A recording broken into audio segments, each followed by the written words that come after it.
बिस्मिल्लाहिर्रहमानिर्रहीम। Student weak 2 lecture array के ऊपर है, जिसमें हम एरे को डिस्कस करेंगे। आप वीर प्रोग्रामिंग में एरे जो है एग्जैक्टली सेम है जिस तरह सी शार्प के अंदर बनता है, इसी तरह ही एरे आप डिफ़ाइन करते हो जावा में, एरे बनाते हो आप सी प्लस प्लस में, सी में। कि एरे क्या है कि same type, for example integer होता है तो सारा इंटीजर एरे होता है। अगर आपका स्ट्रिंग का एरे है तो सारे स्ट्रिंग का एरे होगा। अगर स्टूडेंट क्लास है उसके एरे है तो सारे एलिमेंट स्टूडेंट्स के होंगे। तो एरे क्या है? कलेक्शन है। एरे एक लिस्ट है, same type of object. An array is a special type of data type which store fixed number of values sequentially using a special syntax. एक तो ये चीज़ कि एरे को जो मेमोरी के पॉइंट ऑफ व्यू से, एरे को जो मेमोरी एलोकेट होती है वो सिक्वेंशियल मेमोरी होती है, कि एक ही जगह पे मेमोरी एलोकेट होगी। उसमें फॉर एग्जांपल इंटीजर का एरे है तो एक एलिमेंट 4 बाइट का है। अब आप 5 इंटीजर एरे बनाते हो तो 20 बाइट्स ऑफ मेमोरी एक ही चंक में, एक ही जगह पे उनको एलोकेट होगी। सेम एड्रेस पे एरे का जो नेम होता है वो एक किस्म का पॉइंटर होता है, उसके पास एड्रेस होता है।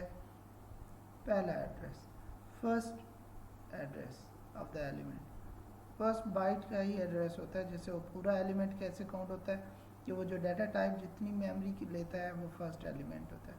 फॉर एग्जांपल इंटीजर 4 बाइट है तो पहले एलिमेंट के पास भी 4 बाइट, दूसरे के पास भी 4 बाइट, तो वो कैलकुलेट होती है। फॉर एग्जांपल 5 एलिमेंट्स हैं, ये जिस तरह ये 10 एलिमेंट्स हैं, 10 इंटू 4 40 बाइट्स इकट्ठी एलोकेट होगी। पहली 4 बाइट जिस पे 12 लिखा होगा उसका इंडेक्स हम 0 कहेंगे। फिर अगली 4 बाइट उस पर 52 लिखा होगा, उसको 1 कहेंगे। इस तरह ये इंडेक्सेस हैं। इंडेक्सेस इसके 0 से हमेशा स्टार्ट होते हैं, और जो इसकी वैल्यूज़ हैं वो आप उसकी कैपेसिटी के हवाले से स्टोर कर सकते हो। फॉर एग्जांपल इंटीजर है तो इसमें नंबर स्टोर होंगे। अगर ये करैक्टर होता तो इसमें एक एक लेटर स्टोर होता। अगर ये स्ट्रिंग होता तो स्ट्रिंग में जितनी बाइट्स हैं फॉर एग्जांपल तो उतनी बाइट्स स्टोर होती हैं। अगर ये स्टूडेंट क्लास का ऑब्जेक्ट होता तो उसमें स्टूडेंट की इंफॉर्मेशन स्टोर होती।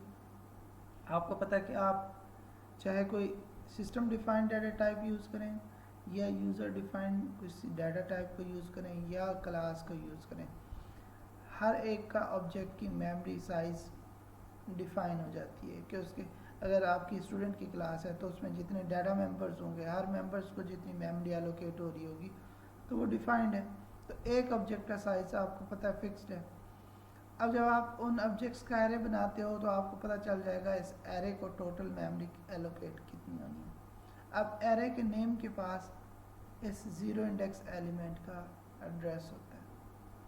अब जब आप एरे का इंडेक्स 3 लिखते हो, एरे का नेम और इंडेक्स 3, तो वो डायरेक्ट ये एड्रेस इसका कैलकुलेट होता है कि हाँ जी हर एक ऑब्जेक्ट का ये साइज़ है, तो थर्ड इंडेक्स किस मेमोरी लोकेशन पे होगा, तो वो डायरेक्ट जाके इस एलिमेंट को एक्सेस करता है, ना कि वो 1 बाय 1 जाएगा।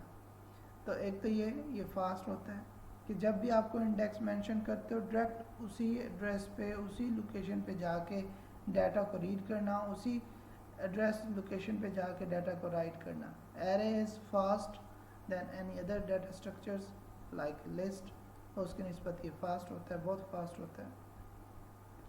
इसी तरह लेकिन इसकी जो कांस्टेंट ये है कि इसको जितनी मेमोरी चाहिए होगी वो कंसेक्टिव होगी, इकट्ठी होगी। ये नहीं हो सकता कि सिस्टम उसको हाफ मेमोरी एक जगह पे दे दे और हाफ मेमोरी किसी और जगह पे। तो एरे को कंसेक्टिव मेमोरी चाहिए, एक ही जगह पे मेमोरी ब्लॉक उसका होता है, और एरे के नेम के पास जो 0 इंडेक्स एलिमेंट है इसका मेमोरी एड्रेस होता है। ठीक है जी। और ये जो 0 है ये लोअर बाउंड है, और ये जो लास्ट इंडेक्स है, अब इसमें 0 से 10, इसका मकसद है ये कितने एलिमेंट हैं, ये 11 एलिमेंट है। ठीक है, आप काउंट कर लें, 0 1 2 3 4, ये 10 है, 1 2 3 4 5 6 7 8 9 10 11 एलिमेंट्स हैं। तो ये जो 10 इंडेक्स है ये इसका अपर बाउंड है, और ये जो 0 इंडेक्स है ये इसका लोअर बाउंड है। अब अगर इस एरे को आप 0 से माइनस में कोई इंडेक्स देते हैं या 10 से अबव कोई इंडेक्स देते हैं तो ये आउट ऑफ बाउंड कहलाता है। बहुत सारी जगहों पे आपको एरर आता है array index out of bound, तो वो यही होता है कि जब आप उसके जो जितने पॉसिबल इंडेक्सेस हैं उनसे हट के कोई वैल्यू आ रही है तो array index out of bound का एरर आएगा। C++ में आल दो के नहीं आता। C++ क्या करता है कि मैंने 5 का किया तो मैं आगे 10 तक भी डाटा स्टोर कर लेता हूँ कि वो खुद कैलकुलेट करता रहता है। बट जावा, C#, जितनी प्योर ऑब्जेक्ट ओरिएंटेड ये लैंग्वेजेस हैं, एडवांस लैंग्वेजेस हैं, ये आपको एरे के इंडेक्सेस की बाउंड्रीज को मैच करती हैं। उससे आउट ऑफ द बाउंड्री आपको एक्सेस नहीं अलाउड होती और आपको एक्सेप्शंस आती हैं। ठीक है, तो ये बेसिक एरे का कंसेप्ट था। आप एरे बनाते हो, एरे में हर एलिमेंट एक ही तरह का होता है, एक ही टाइप का होता है। अगर इंटीजर एरे है तो हर एलिमेंट इंटीजर होगा, स्ट्रिंग एरे है तो हर एलिमेंट स्ट्रिंग होगा, स्टूडेंट क्लास है उसके ऑब्जेक्ट्स का एरे है तो हर ऑब्जेक्ट स्टूडेंट होगा। ये नहीं हो सकता कि एक आप इंटीजर रख लें, एक स्ट्रिंग रख लें, एक वो कर लें, नहीं। हाँ, आप एक क्लास बनाएं, उसमें आप मिक्स टाइप की चीज़ें बनाएं और फिर जो एरे बनेगा उस क्लास के ऑब्जेक्ट्स का एरे होगा। क्लियर? नेक्स्ट चलते हैं, एरे को डिक्लेयर कैसे किया जाता है C# में, इसका सिंटेक्स कैसे है। ठीक है, सबसे पहले कोई भी डाटा टाइप है उस टाइप का नेम होता है और फिर ये दो बड़ी ब्रैकेट्स होती हैं और फिर एरे का नेम होता है। यहाँ पे एरे सिर्फ डिक्लेयर हुआ है, इंस्टेंशिएट नहीं हुआ। ठीक है, इंस्टेंशिएट कैसे होता है कि आप ये देखें कि इंटीजर एरे है, इंट, फिर ये मैं स्पेस देता हूँ ताकि आपको क्लियर हो कि इंट में ये आई भी कैपिटल नहीं होगा ड्यू टू ये वर्ड इसने कैपिटल दिया हुआ है। इंट डाटा टाइप है, कोई भी डाटा टाइप या कोई भी क्लास जिसका आप एरे बनाना चाहते हो वो आप यहाँ पे मेंशन करोगे। बड़ी दो ब्रैकेट जो इंडेक्सेस हैं ये आप मेंशन करोगे। फिर एरे का नाम, नेम ऑफ द एरे, जिस तरह इंट एरे 1 या मैं इसे ARR कर देता हूँ, इज इक्वल टू न्यू, फिर वही टाइप जो यहाँ पे है, फिर वही ब्रेसेस और फिर साइज ऑफ द एरे कि ये कितने एलिमेंट का एरे होगा। जिस तरह ऊपर हमने इमेज में दिखाया 11, तो यहाँ पे मैं 5 लिख रहा हूँ तो इसमें 5 एलिमेंट्स आ सकते हैं। इसमें मैं 5 इंटीजर्स डिफरेंट वैल्यूज स्टोर कर सकता हूँ डिफरेंट लोकेशंस में। ठीक है, इस कंसेप्ट को वैसे तो मैंने क्लास में ये भी बताया था कि जिस तरह आप क्या करते हो कि आप के एरे इसी तरह होते हैं जिस तरह एक रोड पे घर होते हैं एक ही सीक्वेंस में। ठीक है, आप हाउस नंबर्स एक सीक्वेंस में रखते हो। अगर आपको एक नंबर का पता है तो आपको पता है अगला ये होगा, अगला ये होगा, अगला ये होगा। अगर एक हाउस नंबर 10 पे आप खड़े हैं और वो सीक्वेंस में है, हाउस नंबर 10 के बाद 11 आएगा, 12 आएगा। अगर आपने 18 पे जाना है तो आपको पता है कि मैंने 10 पे हूँ तो 8 हाउस के बाद वो घर होगा, तो आप उसी साइड पे सिम्त में चले जाते हो। तो ये छोटी सी एग्जांपल। इसी तरह यहाँ पे ये आपका एरे डिक्लेयर हुआ और ये इस एरे को मेमोरी एलोकेट होती है। आपको पता है आपने C++ में भी न्यू का कीवर्ड पढ़ा है, जावा में भी पढ़ा है और C# में भी न्यू का कीवर्ड मेमोरी एलोकेशन के लिए होता है, ऑब्जेक्ट को इंस्टेंशिएट करने के लिए होता है। ठीक है, ये जस्ट डिक्लेयर हुआ और ये इंस्टेंशिएट हुआ, न्यू, इंटीजर और ये साइज। यहाँ पे अगर 5 की जगह मैं 15 कर देता हूँ तो अब ये जो ARR है, ये जो नेम है, ये जिस एरे को रिप्रेजेंट करेगा उसके इनसाइड 15 एलिमेंट्स होंगे। तो उसका इंडेक्स स्टार्टिंग होगा 0 और लास्ट इंडेक्स होगा 14। तो 0 से लेकर 14 तक मैं हर एलिमेंट पे इंटीजर वैल्यू को स्टोर कर सकता हूँ और रिट्रीव कर सकता हूँ। ठीक है जी, अब इसको मैं वापस 5 कर देता हूँ क्योंकि ये एरे के डिक्लेरेशन एंड इनिशियलाइजेशन हो गई। अब एरे को डिक्लेयर करने के साथ भी वैल्यूज असाइन करनी हो, स्टैटिक वैल्यू, तो इस तरह एरे की इनिशियलाइज करने के साथ ही कर्ली ब्रैकेट्स में जितने एलिमेंट्स हैं उतनी वैल्यू आप पास कर दें। हाँ, ये लाजमी नहीं होता कि सारी उतनी ही हो। आप अगर ये फॉर एग्जांपल ये पास करते हो 3, तो ये क्या होगा, पहली वैल्यू 0 इंडेक्स को, फिर दूसरी वैल्यू 1 इंडेक्स को और तीसरी वैल्यू 2 इंडेक्स को असाइन हो जाएगी। ठीक है जी। अब यहाँ पे एरे का अगेन सिंटेक्स ऊपर तो आपको एग्जांपल के साथ बताया गया है, एरे का सिंटेक्स बताया गया है। कोई भी डाटा टाइप, फिर ब्रैकेट, एरे का नेम जो आप चाहो रखना चाहो, फिर इक्वल टू न्यू का कीवर्ड, फिर वही data type, it should be the same data type, और size of the element. Run time पे उतना। अब जब एक एरे 5 एलिमेंट का डिक्लेयर हो गया है तो उसके अंदर एक और एलिमेंट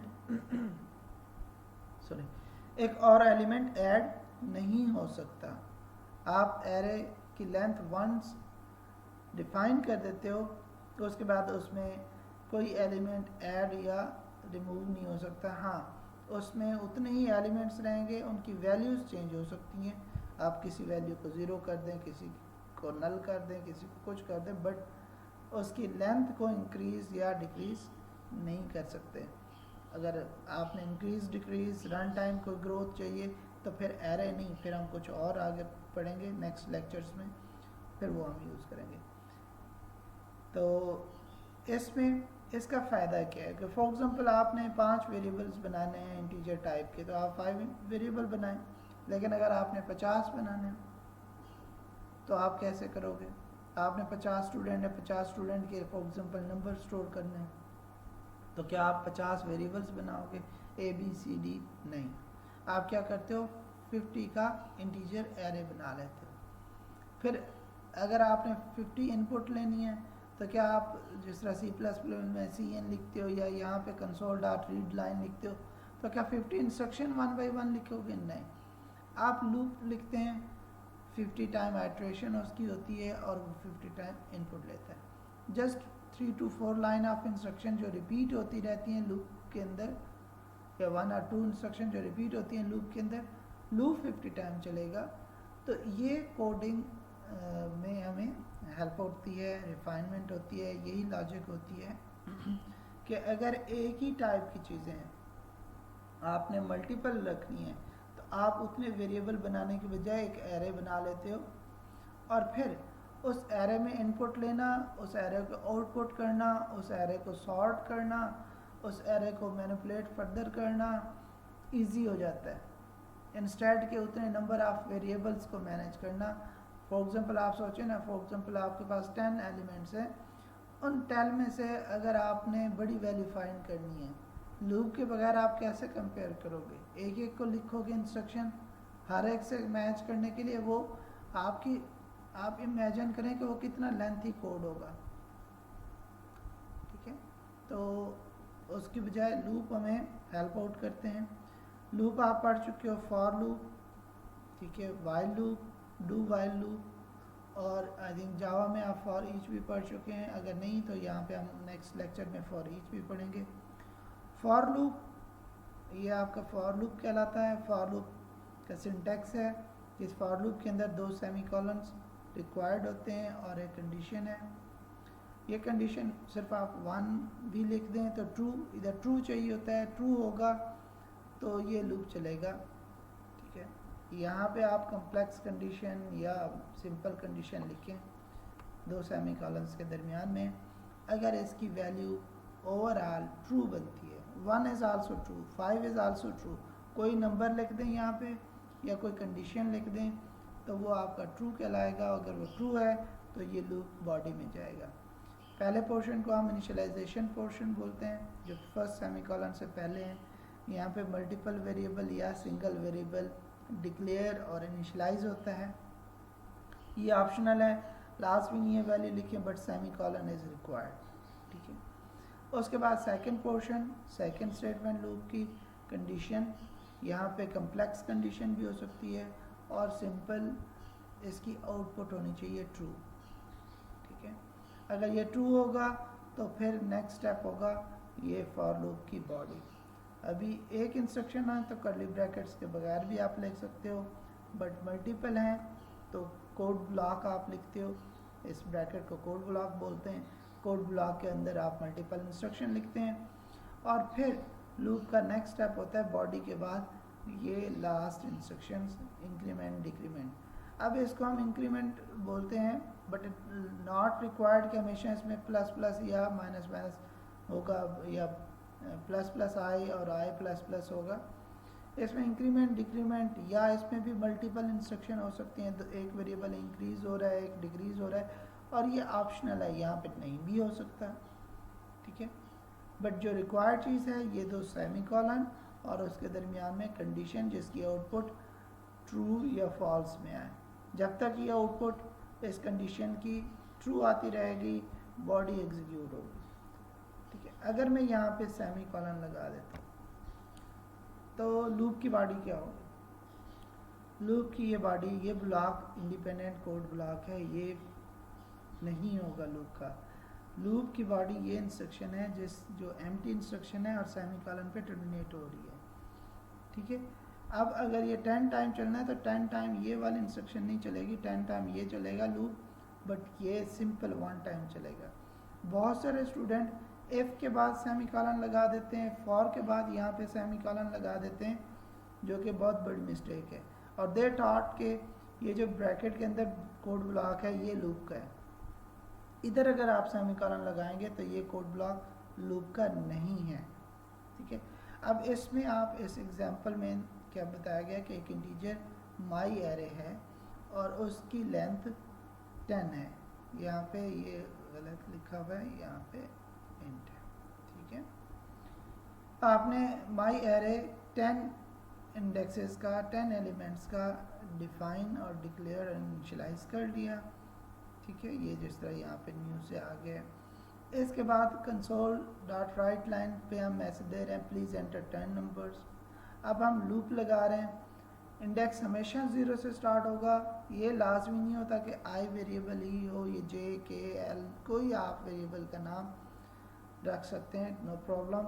बट इंडेक्सेस के लिए आई प्रेफर्ड हम करते हैं i is equal to 0, i less than array का नेम डॉट लेंथ, ये प्रॉपर्टी है। इस प्रॉपर्टी में नंबर ऑफ इंडेक्सेस पड़े होते हैं। फॉर एग्जांपल ये 10 डिफाइन किया तो इस प्रॉपर्टी में 10 होगा, 5 तो इसमें 5 होगा। तो आपको यहाँ पे हार्ड कोड करने की ज़रूरत नहीं है। फॉर एग्जांपल मैं एक फंक्शन बनाता हूँ जिसको आप एरे पास करो, वो उसको रिवर्स ऑर्डर में प्रिंट करता है। अब उसको मैं 5 एलिमेंट का एरे पास करूँगा तो 5 प्रिंट करेगा, अगर 10 का पास करूँगा तो 10 वैल्यूज़ प्रिंट होंगी। तो मुझे कैसे पता चलेगा कि एरे की लेंथ कितनी है? तो एरे डॉट लेंथ प्रॉपर्टी है, ये फंक्शन नहीं है। फंक्शन होता है तो फंक्शन में ये फंक्शन ब्रैकेट आती हैं, ये प्रॉपर्टी है इसकी। तो लेंथ प्रॉपर्टी आपको रिटर्न करेगी 10, तो आई लेस देन 10 होना चाहिए। अगर मैं इक्वल टू करूँगा तो एक्सेप्शन आएगा, क्योंकि 10 जब टाइम आए 11th पे ये जाएगा, इंडेक्स की वैल्यू 10 होगी, तो इसमें जब ये 10 एलिमेंट है तो इसकी छोटी वैल्यू लोअर बाउंड है इसका 0 और अपर बाउंड है इसका 9, तो ये 9 से बड़ा नहीं होना चाहिए। तो अब देखिए मैंने लेस देन लेंथ का है तो ये 9 के बाद लूप नहीं चलेगा। और उसके बाद यहाँ पे आए एरे का नाम और इंडेक्स पहले ये 0 होगा, और कंसोल डॉट रीड लाइन से इनपुट ली, और कंसोल डॉट रीड लाइन हमेशा क्या रिटर्न करता है? स्ट्रिंग। स्ट्रिंग को हमने पास किया और असाइन कर दिया। फिर आइट्रेशन पे अगले पे गया, आई 1 हो जाएगा, 1 इज़ लेस देन 10 ट्रू, फिर 1 पे इनपुट लेगा। इस तरह ये आइट्रेट होता रहेगा। जब ये 8 आएगा फिर ये आई प्लस प्लस उसको 9 करेगा, 9 इज़ लेस देन 10 येस, फिर ये इनपुट लेगा, फिर ये आएगा 10, 10 इज़ लेस देन 10 नो, तो बाहर आ जाएगा। तो ये इसकी आपकी आइट्रेशन होगी।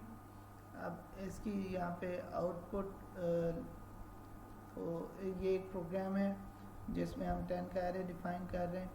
अब इसी का ये सिंटैक्स पूरा लिखा हुआ है कंप्लीट प्रोग्राम के ऊपर। यूजिंग सिस्टम वगैरह आ गया है। यहाँ पे आपकी namespace program static void main का फंक्शन है। यहाँ पे एरे डिफाइन हो रहा है 10 का, सर्च नंबर रिज़ल्ट है मिलता है कि नहीं मिलता है। यहाँ पे क्या किया गया कि आपको कहा गया कि एंटर 10 वैल्यूज़ आप एंटर करते हो, फिर आपसे कहा जाता है आप उसमें से कौन सा नंबर सर्च करना चाह रहे हो। आपसे एक नंबर इनपुट लिया जाता है, वो सर्च नंबर में कोई भी वेरिएबल में आप स्टोर कर लेते हो।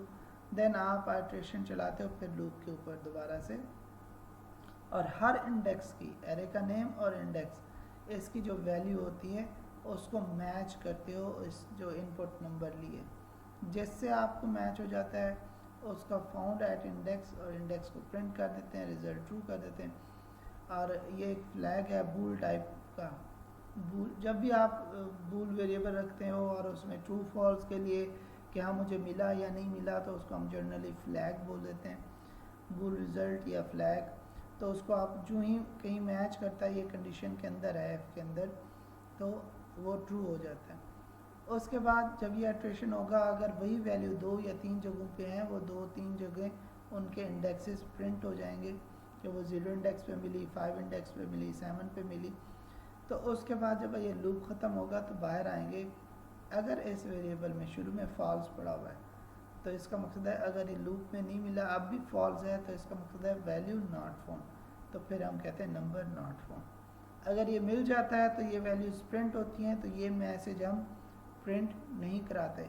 ये सिर्फ फ्लैग, ये बूल टाइप का जो वेरिएबल है, ये सिर्फ इसलिए रखा है कि लूप जब एंड हो, अगर नहीं मिलता, किसी वैल्यू से मैच नहीं होती, तो हम ये मैसेज दे सकें। ये कंसोल डॉट रीड लाइन या रीड, ये जो सिस्टम पॉज के लिए ये आपका प्रोग्राम है।